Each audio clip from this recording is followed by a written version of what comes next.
আমাকে সবসময় একটা কথাই বলে, ফ্ল্যাশব্যাক। বাবা তুই বিদেশ যাই আমার ভুলা গেছোস।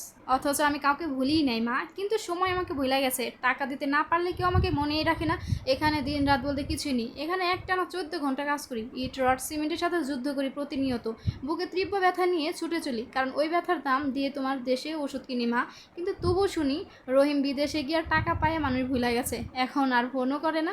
আসলে কেউ জানেই না আমি কখন কাজ শুরু করি আর কখন শেষ করি। জানে না ফোনটা হাতে নিয়ে গেলে আঙুলের রক্ত জমে থাকে। গত ঈদে ভিডিও কলে মেয়েটাকে বলল, তুমি আমার আব্বু না, আমার আব্বু তো বাসায় থাকে। আমি চুপ করে কান্না লুকাই, কারণ মরুভূমিতে কান্নারও অনুমতি নাই। আমি একজন হতভাবাকে পুরো আসি। সৌদির রক্ষক ভূমিতে মাথার উপর 50 ডিগ্রি সূর্য, মা পায়ের নিচে জ্বলন্ত বালু।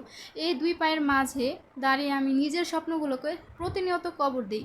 মা, আমি কাউকে ভুলে যাই নাই, আমি জীবন চালানোর পথ হারিয়ে গেছি মা।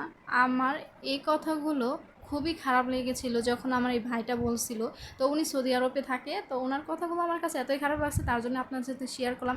এমন অনেক হাজার হাজার মানুষ আছে যারা কিন্তু এভাবে নিজেদের স্বপ্ন মাটি দিয়ে কিন্তু তাদের পরিবারের জন্য কষ্ট করছে। তার জন্য আমাদের প্রত্যেকটা মানুষের দরকার যে যারা প্রবাসী তাদেরকে সম্মান দেওয়া, যারা তাদের স্বপ্নকে বিলিয়ে দিয়ে তারা কিন্তু সবার হাসি খুশি দেখতে চায়। তো সবাই আমরা চেষ্টা করব তাদের জন্য আমরা সম্মান বজায় রাখবো, আর তাদের যাতে কষ্ট না পায় এমন কোনোই কাজ করব না।